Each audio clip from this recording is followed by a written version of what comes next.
number 2. Forgot to put my mic in. It's a couple days later than maybe it should have been, because at the end of last video I said that the next video would be chest and back. But then chest and back landed on a weekend. And on the weekend, normally I don't drive myself because my dad, who works out with me normally, he drives both of us there because it's conserving gas if we're both going to the same place at the same time. So I didn't really get to record at the car talk section because of that. So I figured I'll just work out and not worry about all this. So now it's a day later, legs by myself, because this is like a before the shift, before workout, or before workout. There we go. So yeah, I wasn't sure whether I should go to a closer gym, the Planet Fitness, just because it's closer. I conserve gas. It's got similar leg machines, but I feel like the one that I normally go to, Impact Fitness, is the way to go. It's just got a little bit more variety. And that's what I went to in the first one, and I kind of didn't want to immediately start mixing up locations within the first 2 videos. That one got like 40-something views, I think. It might be at 50 by now. I haven't checked. But I don't know. I don't think that's good, but you know, for a first one, I think it's kind of cool. It's not quite so cloudy out today, so brought some sunglasses because it's a little brighter, which is nice. You know, it's nice that we finally are starting to get a little bit of sun. Not quite in the what I would call warm range yet, but we are approaching. You know, winter is almost done. We're almost there. It's holding on to its last legs. During this kind of weird shifting period between winter and like spring, it can be a little hard to know how to dress sometimes, because one day it'll be 60 and then the next day it'll be 40 and it'll be 70 the next day after. So unless you're paying super close attention to the weather, you can be caught a little off guard from time to time, dressing, thinking it's going to be a warm one like it was yesterday, and then it's freaking 30 degrees out and you're freezing. So my dad watched my YouTube video like twice, I think he said, and he said it was good and cool and like well produced, surprisingly, but his comment and my mom's comment as well was that I could look at the road more. I did notice that I was looking at you and making eye contact a lot, so I'm going to try to limit it, maybe an occasional glance or something, but actually focus on driving. I am on the road where I normally drink my pre-workout, and I completely forgot because I have been talking.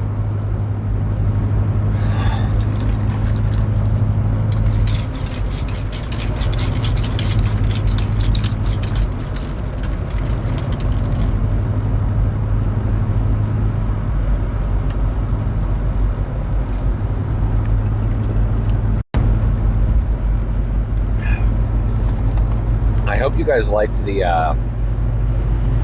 my solution to the copyrighted music was just putting music over it. I thought it turned out kind of okay. I was just using like the copyright free music in CapCut, and that like one song I think triggered it a little bit, and it said if it were to be monetized it would monetize it less, but dude, it got 40 views now. I have 5 subscribers. I'm not monetizing anything. But good to know for the future that not all of the music that is on CapCut is copyright free. But I'm sure it's better than just music. Not that it's not music, it's you know what I mean. I'm also not sure what to name these videos. As you can see, I kind of went with like kind of a long title last time, and I don't know whether to keep that up or whether to try to shorten it. But like I know that people don't know what they're getting into when they click it, because they don't know the channel or anything. The PFP and my name isn't super self-explanatory. So I kind of wanted to put a little bit more context in there that might make people want to check it out more. But yeah, you'll see if I change it eventually. I doubt I'm going to come up with wacky names or anything like that soon. I'll probably try to keep it as simple as I can while getting some kind of a point across, you know.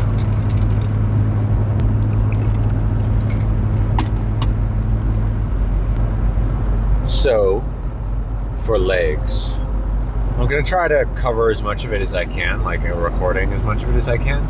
But some of it's just going to be a little bit of repetition, you know. Calves. I don't know if you guys are going to want to sit through like 4 sets of calf raises at the very beginning of the video. That might be a little off-putting.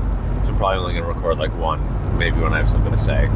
Let you know that I'm doing some more, and then we'll jump to another exercise. Like I said last time, I don't really like to record my warm-ups because I don't feel like you guys really need to see the warm-ups. As long as you know that they're happening, and as long as you're doing them, they're not that flashy, you know.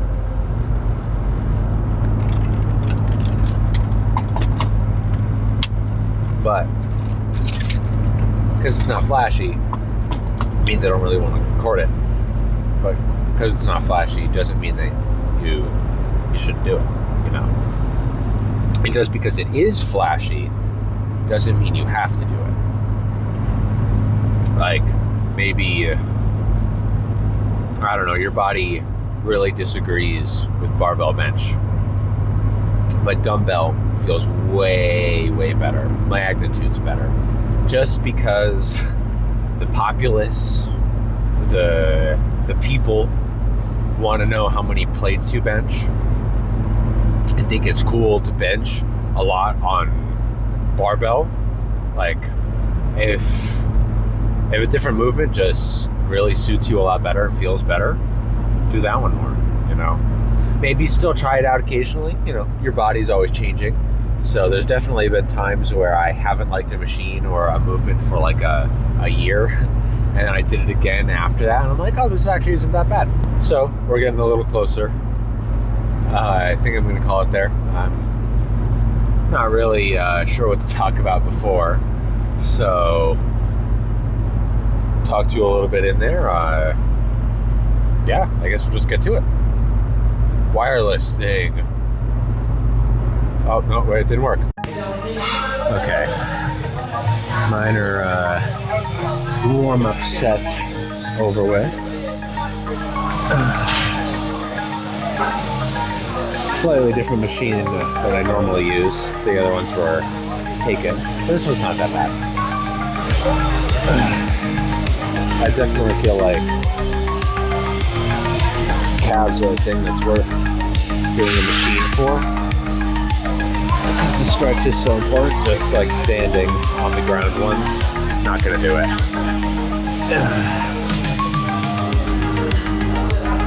I feel like just like genetically I have pretty good calves. They can always be bigger.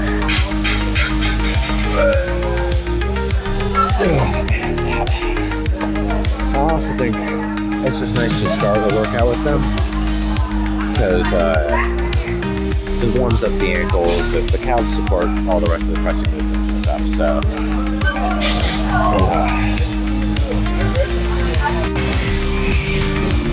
okay. So first major thing Gonna be some leg press.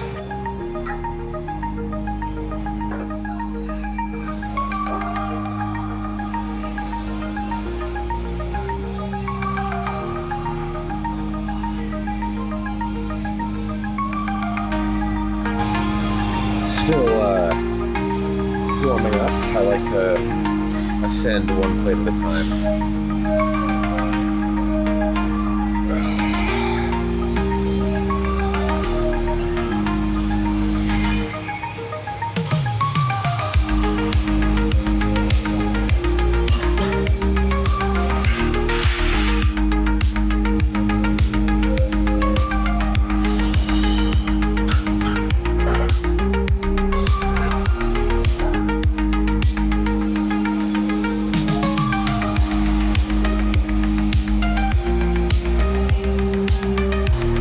Okay.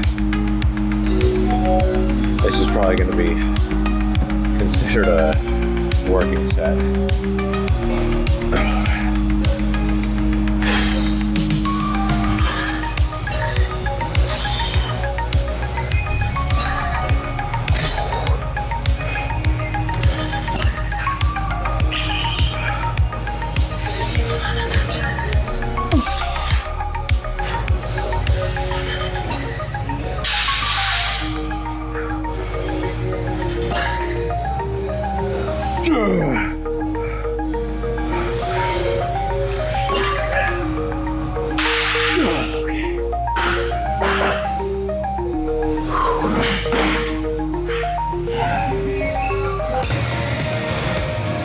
Set number 2.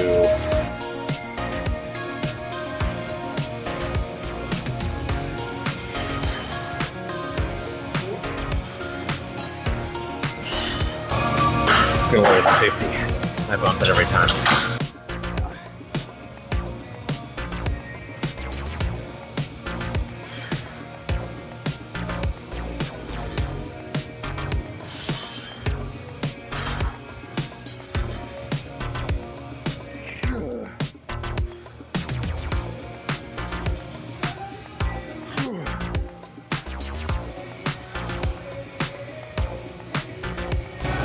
Oh god, that was harder than it should have been. Whew.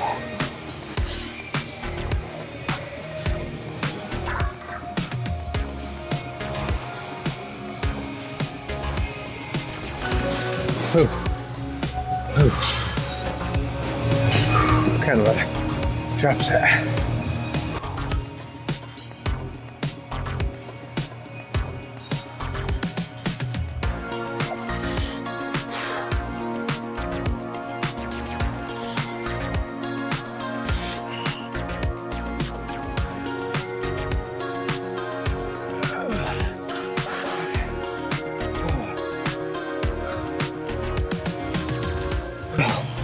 I think I'll move to set that now. Okay. Thinking some isolation stuff for the second half of this. There.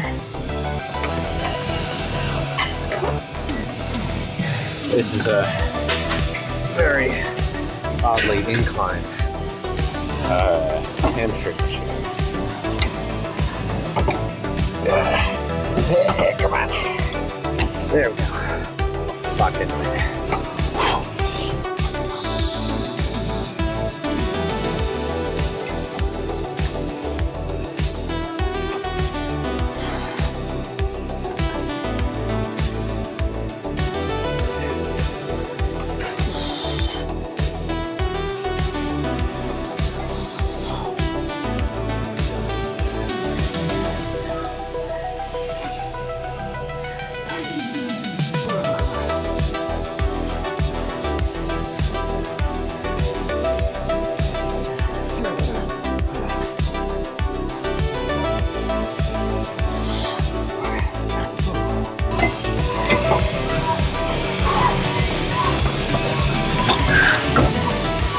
More of that, I think.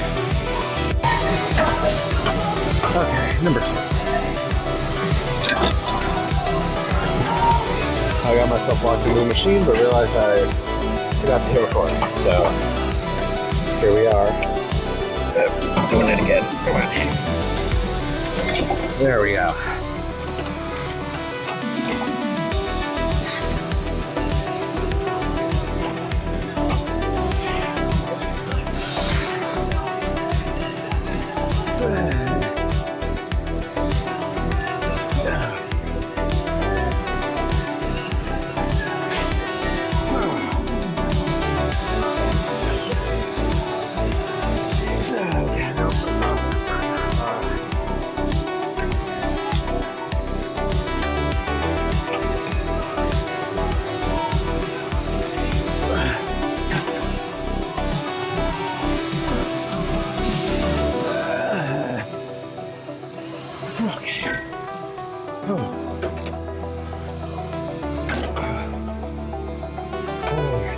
Maybe.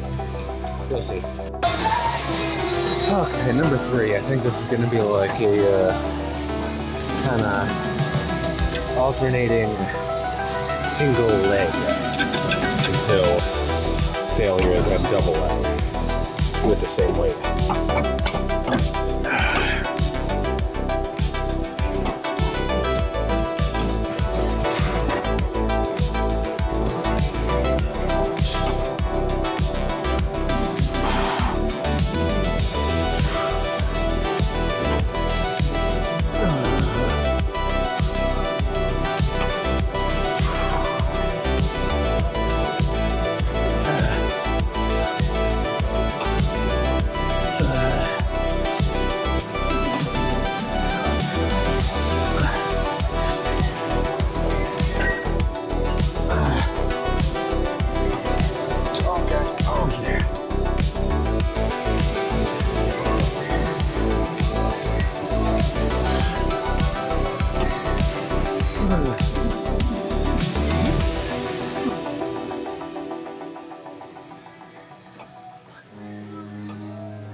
That's that. Okay. Oh god, I realized I forgot to put weights on the machine before I started to record. Anyway, this is like kind of a funky squat type thing. It's very quad biased. And it's got like a couple different settings for where you can put the plates. Just change the resistance curve a little. And I think this is the one I like. It's been a second since I've used this.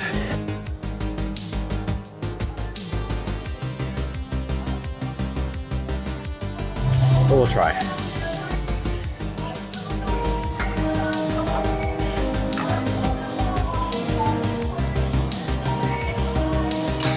There we go. Box disengaged. Give it a shot.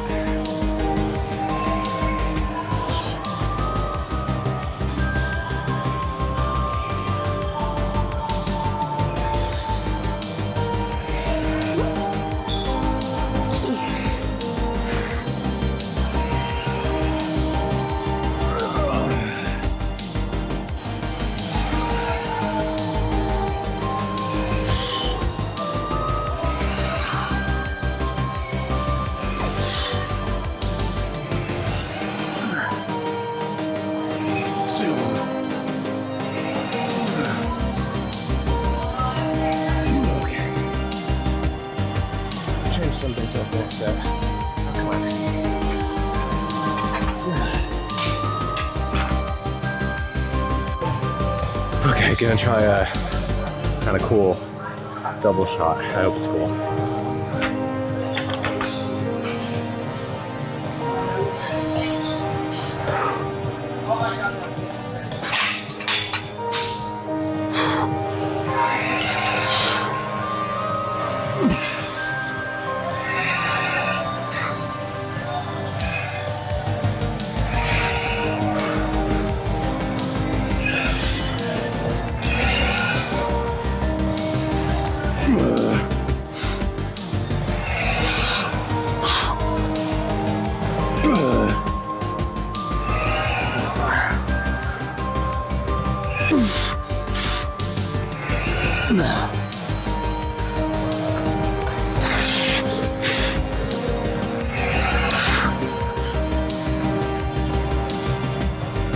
Okay.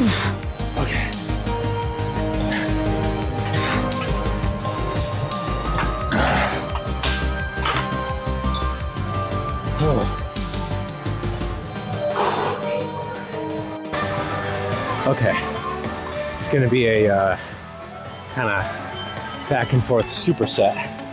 I know you're far away, but I swear nobody uses the machine you're right next to, so it's fine. Somewhere around there.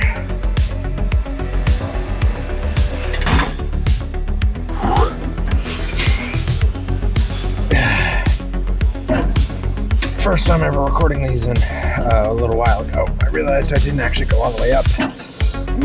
So I'm trying to make sure I really straighten my legs.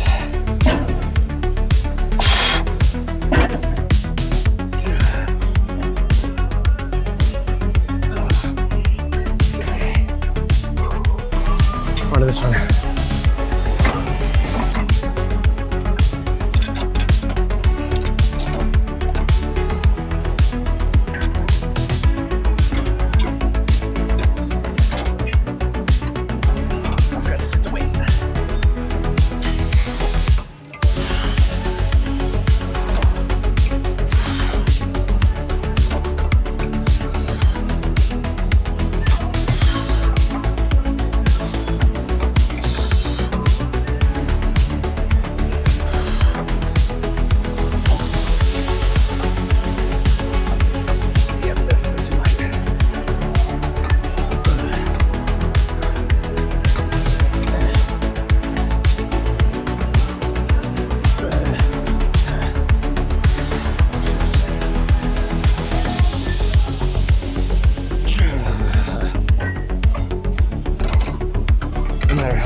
As long as you try hard enough. Okay. Back and forth until satisfaction. Well, I can't walk, that's why.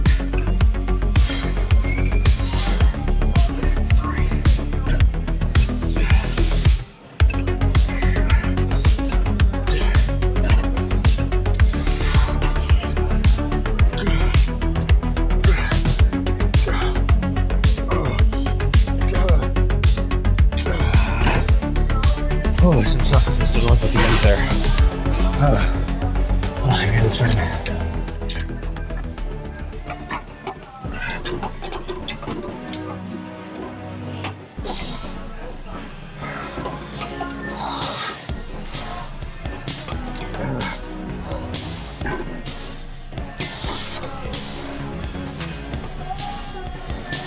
Oh my god. Almost a little extra weight spacers. Oh, that wasn't a whole lot later.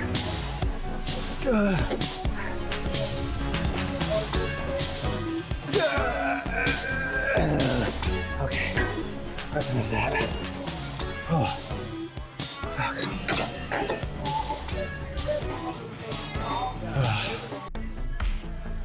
Okay. Leg time. It was hard to find an angle where you can actually see it.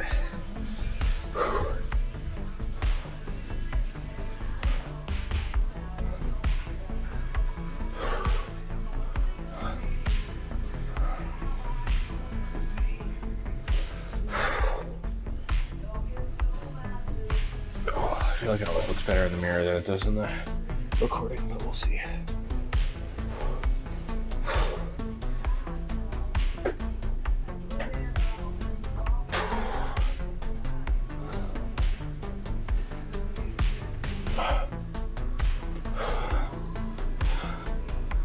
See the calf?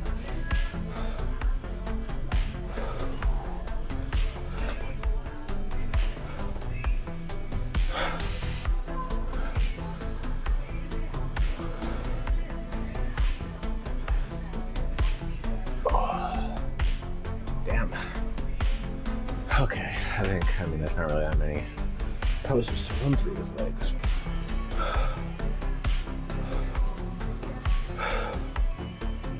I try this on these. I'm not just, rocking long shirt with nothing. See you in the car for more. Yeah, there we go. That was a good leg day, especially for an earlier lift. I could definitely tell that doing it effectively fasted did impact the pump a little bit, but you know, we get it done regardless. The extra, carbs and glycogen and stuff that fills up the muscle during the pump that is affected by food, it doesn't like make you gain any more muscle. It just feels better, which, don't get me wrong, is an important part of the process. If you're enjoying it, you're going to do it more, but it's not absolutely necessary to my goals. And I mean, we still got pretty pumped regardless. That extra superset at the end really helped. I feel like that's kind of a bit of a cheat code if you're having trouble getting pumped that day, whether you're dehydrated, which I don't recommend, or underfed, or whatever reason, and the pump isn't really coming on, but you want it to. Dude, whatever things you're working, just superset them a couple times at the end of the workout. It might add a little bit extra hypertrophy. I doubt it's like super good for it because it's just pumpish fatigue reps after a certain point, but it's for sure gonna swell up whatever you're working on. I like doing that for arms sometimes, since, I mean, if you really think about it, your arms and your legs are mechanically very, very similar. One is just larger, and I swear, I do this all the time. I put it down so well. I don't think there's a single other stop sign for this entire thing, but what I was saying, your arms and your legs muscularly are very similar. They're just in different spots. The quad is effectively just your tricep, but really big, and with 4 heads instead of 3. Like, it tightens and your joint does that. And then your hamstring is like your bicep. Sometimes, if you feel your hamstring while you're doing lying hamstring curls or something, you can feel it it has a peak like a bicep. At least mine does. I feel like I have a relatively short hamstring. But regardless, they're very functionally similar. So I like doing a similar superset for arms sometimes. If the lift was meh, or if I'm a little crunched on time, but I just really want to hammer it some extra, I'll grab some kind of push down handle and some kind of straight bar or single hand or something, put them on 2 cables right next to each other if there's 2 cables open. I don't want to be obnoxious and take up extra cables when the gym is packed, but if it's not too bad, yeah, you're not hindering anybody. And just going back and forth, doing a set of push downs to failure, set of curls to failure, and just back and forth, steadily lowering the weight until I feel like, what I'm doing is no longer adding to the pump. But sometimes that takes 2 or 3 rotations. Normally 3 is, my maximum, I doubt. I don't think I really ever do more than 3, rotations between the 2.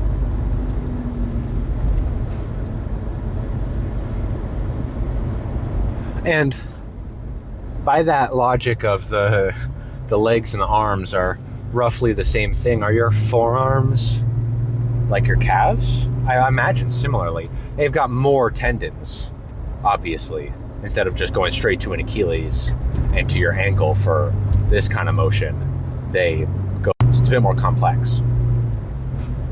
But I imagine that forearms get skipped and not trained just about as much as calves. Calves probably get trained a little less. People understand that big forearms make big arms. And I admit, I do skip out on forearm training a bit. I used to do it a lot in my first year and a half. Whenever I was doing arm sets, I would just grab a 10-pound dumbbell and do wrist curls and then reverse wrist curls. I feel like the reverse wrist curls are important for this kind of stuff back here. I'm obviously not lean right now, only a couple days into a cut. But once we get a month or 2 in, dude, all this stuff back here looks really crazy. And doing a couple like reverse wrist curl sets. It's really hard. You need like a 5-pound weight. Those muscles are tiny, they're very weak. But if you just grow them just a little bit, dude, it's really gonna help the freak factor of your forearms. I don't think it's gonna make them look too much bigger, but it'll really give some definition to an otherwise just kind of hunk of meat.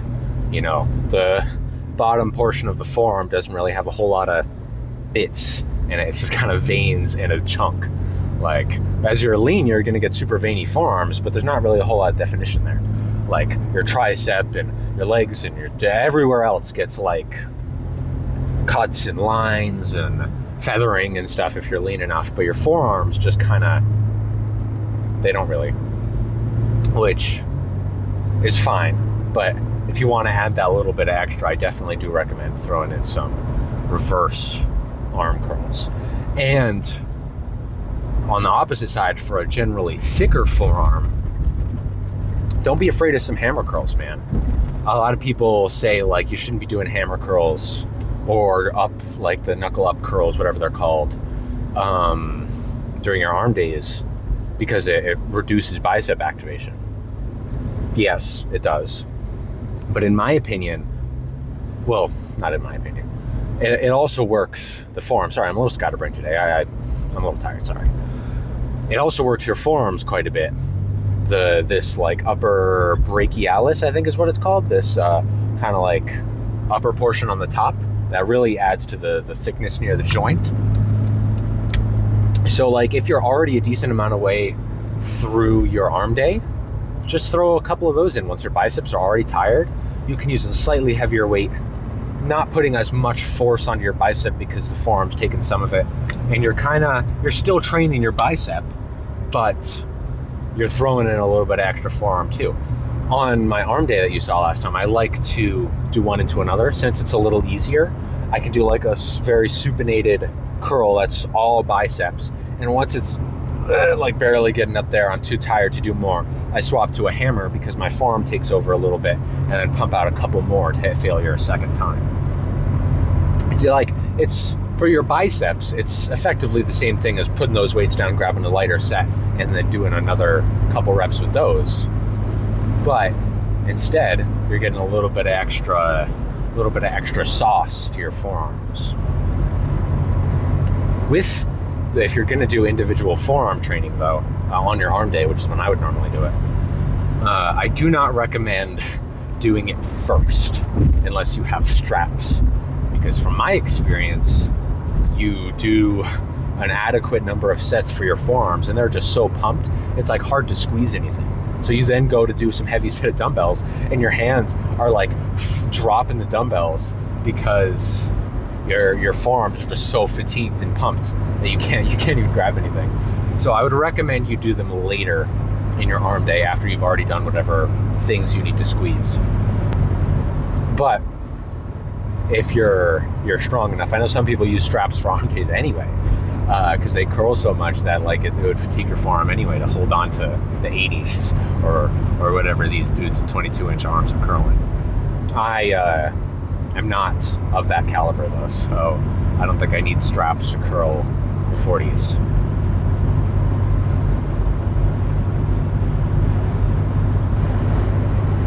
I feel like presses, some kind of compound leg exercise, is definitely important. I'm sure there are people who have grown decent legs with just isolation stuff, like extensions and leg curls and stuff.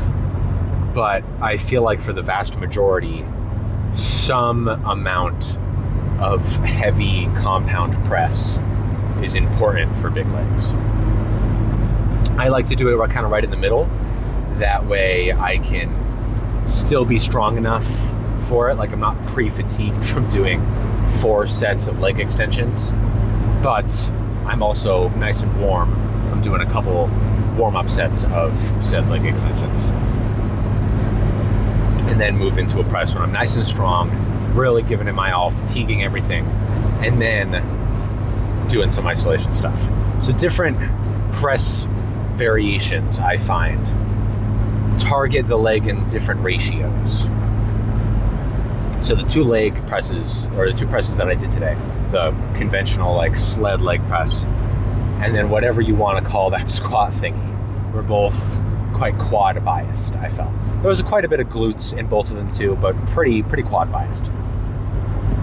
So I tried to make sure I went extra hard on whatever hamstring sets I did to kind of make up for that. And that's what I think the isolation is good for. It's good for a lot of things, but it's extra good for kind of targeting whatever you're missing. I feel like I tend to have slightly larger quads than I do hamstrings, but it has gotten better lately. I've kind of remedied that over time. I used to do like almost no hamstring work and just figure that my pressing would do the hamstrings for me, and I would just do quads after. And I could barely hit a side hamstring shot. Of course, I've gotten a lot better at the pose recently, so that does help. That's something that I feel like can be neglected for some of the more gym bro-y types. They're, maybe a little worried about how they're looking, but they're not making their posing better. Their muscles are better than some of the amateur bodybuilder type guys. They're larger, they're leaner, but their posing is just a lot worse, so they look smaller. I feel like even for somebody who, hits a couple in the mirror after a workout or does a couple poses at the end of whatever diet phase they're on, it's important to know at least some of the basics, some of the ones that you like, and learn how to kind of refine them and make them look good. Because there's definitely the righter way to do a pose and then the wronger way to do a pose. I wouldn't say there's exactly this is the perfect way to do it for every single person, because everybody's body's a little different, everybody's musculature is a little different, all that kind of stuff. So I feel like each pose can vary slightly from person to person as the way it looks the best. But there's definitely tips that can apply to the vast majority. With the side hamstring pose, I recently started to try to think about my weight distribution on my legs, which leg I'm actually kind of standing on. Now previously, because on the side hamstring there's the one straight leg and then there's the one that's kind of like bent in front of it. I'm sure the gang sign or whatever didn't help. You know what I mean? There's the rear leg, which is relatively straight. The front leg, which is the display leg, is slightly bent and squished against it. I would put my weight all on the straight leg, all on the back leg, but I recently started trying to put it more on the bent leg, on the display leg, and I feel like that just helps me flex way better. Because like I have trouble flexing my hamstrings. It's a little difficult, especially without a pump. With a pump, it can be a little easier, which is why I like to pose after a workout. I can really get used to feeling it while it's the easiest. But I really felt like it helped me widen out my leg when I'm actually pressing down my weight on it. And I've also heard that with that pose, consciously trying to flex your glute can also help flex that little top bit of the hamstring. I think I heard that from Urs in a video we did with the Trent twins. He was talking to one of them about how like you gotta kind of pull your leg in with flex your glute and flex the upper part of your hamstring. But for me, glute flexing isn't too hard. I have, as I mentioned in the last one I got, or did I mention that? I may have mentioned it in one of the trial videos.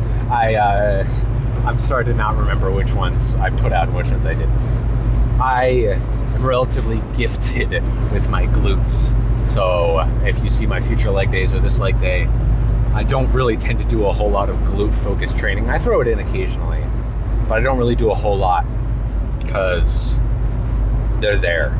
And I think since I have such an inkling for pressing, and I have for a while, even since my very early leg days at the start of my lifting, I have always tried, or at least most of the time tried, to throw in a solid amount of pressing in my leg days. So I feel like I do not neglect my glutes. I'm sure, every muscle could always be bigger, but I think I need to my effort would be better spent focusing on my quads and hamstrings. But I'm, kind of rambling, scatterbrained. I think that's enough talking for today. So let me turn on the wireless thing so that I don't have to lean over there while I'm driving to turn my camera off. I'm gonna head home, I got a little bit of time. I'm gonna probably try to eat some food before I go to work. Then I think I'm probably gonna edit this tomorrow because I have tomorrow off of work. I'm probably gonna try to edit this and put it out tomorrow. And I'm also gonna be doing arms tomorrow, so I'm gonna record that, edit it, and then put that out the next day. I know it's gonna be 2 arm days in relatively close proximity, but I'm not gonna skip arms just because I already recorded an arm day. Like, there's gonna be lots of repeats. That's gonna be the nature of this kind of vloggy workout stuff. Is just, that's the nature of working out. Repetition. Anyway, I'm catching myself rambling again. I'm gonna head out and see you soon, probably for arms. And yeah, I hope you have a good day and keep yourself fueled and stuff.